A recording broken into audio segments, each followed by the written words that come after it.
Hi. So, let's start off with, we have like... First of all, fuck us, right?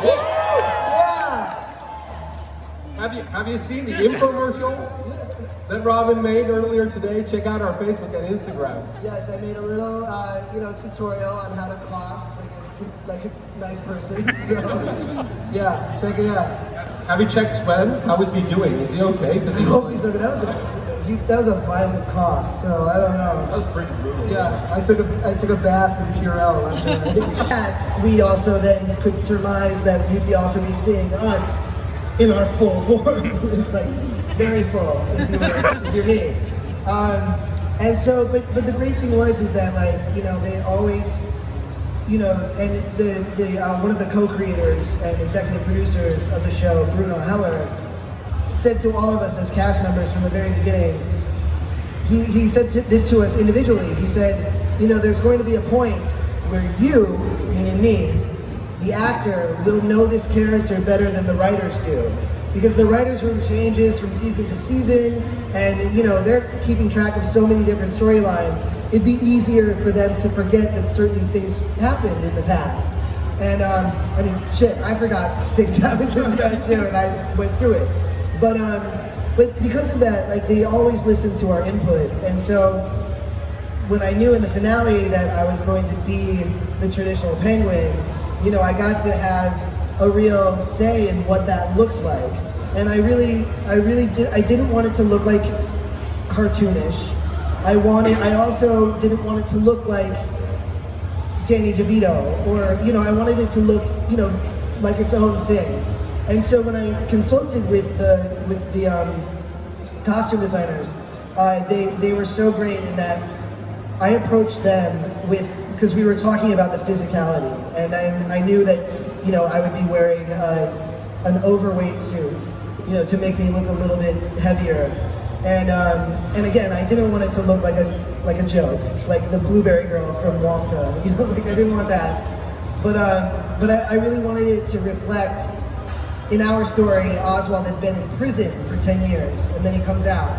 And I wanted to show what that experience did to him physically, and also I wanted it to reflect his physical disability, and how his physical disability led to the way his body changed over time. And so that, they were very collaborative, and they allowed, we talked about, I had a little bit of a hump on the back, because that was because of his continual movement, how he moved, because of his injury, and just making it look like, this is someone who's been through a lot, and so it was more about gravity pulling him down, as opposed to just becoming a very overweight person. I wanted it to be more about his, the damage that had been done to him physically over the years, both before prison and then during prison. So yeah, it was great. They were super, and I got to I don't know if anybody noticed, it was very subtle, but because Oswald had the eye injury, we connected that to the monocle. And then I also, and this was my call, and I'm very proud of this, I was the one who requested that they make a contact lens with an enlarged pupil, as though because of what happened to his eye could never completely work again, and then that was why he needed a monocle. So I got to wear the contact lens, and they were all super down with it. And they the makeup department was amazing, the wardrobe department was incredible, and we all together, between me and them and the writers, we made the final look, which is one of the coolest things that I ever got to be a part of. So yeah, amazing. And then obviously you've worked with some really talented people as well. Starting from season 1, you had your dynamic with Butch, obviously the whole Penguin Gordon dynamic, and then later on from season 2, I think, with Edwin Nigma. Yes. Right? Can you tell us a little bit about working with them? Yeah, totally. I mean, I think you got to see different facets of Oswald through his connections and collaborations with the different characters. So you saw certain sides of Oswald would come out when it was just he and Butch. And then of course we can't forget to mention he and Fish Mooney, who Fish Mooney is the one who taught Oswald everything that he knew about being in control and being in power in Gotham City, in the underbelly of Gotham City. So much of who he is because of Fish Mooney. And then again, also, you know, then his connection with Edward, you know, you get to see another side of him. You know, you get to sort of get down in there a little deeper into who that character was. And, you know, and I think like you get to see that if things had been different for him, if people had been kinder to him, if he hadn't lived in Gotham City, all of these things, there was a truly good person who really wanted love and desired it underneath that. And that, again, was because of what he learned and his connection to Edward Nygma. So it was really great, and I couldn't have asked for a better group of people to play with. We all, as a cast, we all elevated each other, and I always felt like I was playing catch up to my fellow castmates. Like everyone's just set the bar, and everyone else is trying to meet that bar. And I think that's why the show is so successful, and why the relationships on that show are so integral to these characters. And then again, why the relationships outside of the show are so integral to us as actors. Those people are a part of my family now, and thankfully because of you guys, because of fandom and because of Comic-Con, I get to see these people, not at this convention, unfortunately, but throughout the year I get to see my fellow castmates, and again, it's just, we shared something very special, and I'm a better actor and a better person because of them. So yeah, I'm very lucky. And this is also something that we back on set, and I was making this connection between like being in front of camera, but it only happened once, and then I was like, okay. I thank God I don't have to do that again. I was okay saying goodbye to that part of the character. Yeah. keep it up there. Hi. Hi. Good to see you again. Yeah. Misa, right? Yeah. It still works.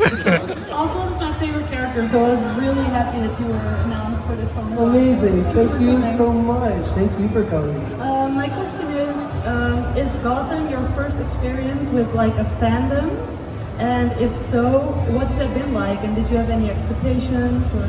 Yeah, it really, for the most part, definitely. I mean, before that, I had like small parts on little things here and there. I would say like my biggest thing, and I would get recognized every once in a while walking around the streets of New York for this role that I had in a movie called Accepted, which is a comedy that came out in 2006 with Jonah Hill and Justin Long and Blake Lively, and it's about a fake college, and it's actually sort of become like a cult hit over the years, which is pretty cool. And so I would get recognized for that every once in a while, and that was always kind of crazy.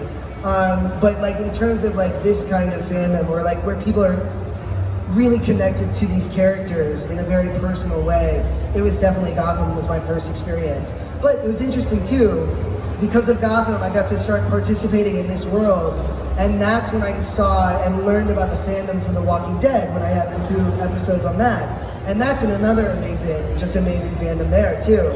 So I feel so fortunate in that like my 2 most notable roles, well actually I would say 3 now, including the role on You. There's a huge, wow, that fandom makes you guys look like we're in church right now, so it's all good. But yeah, no, like those 3 things, like my 3 main things, like it's been really amazing because it's allowed me to really connect personally to people, which, you know, is something that as an actor, you can never count on that happening. So the fact that it happened to me, and it happened to me for 3 different projects, I just feel so lucky. So thank you. And again, that's because of you guys. So thank you to you all. Thank you. Yeah. Oh, yes. Hello. And that was more than I normally do. But the only reason why is because like I've done this in the past, and I stopped doing it because there's just something about it when I'm not in the outfits with the makeup and the look and the clothes. There's just something about it that doesn't feel real, you know? You'll love it. Please. 2 steps. Yeah, but next day. Sorry, everybody.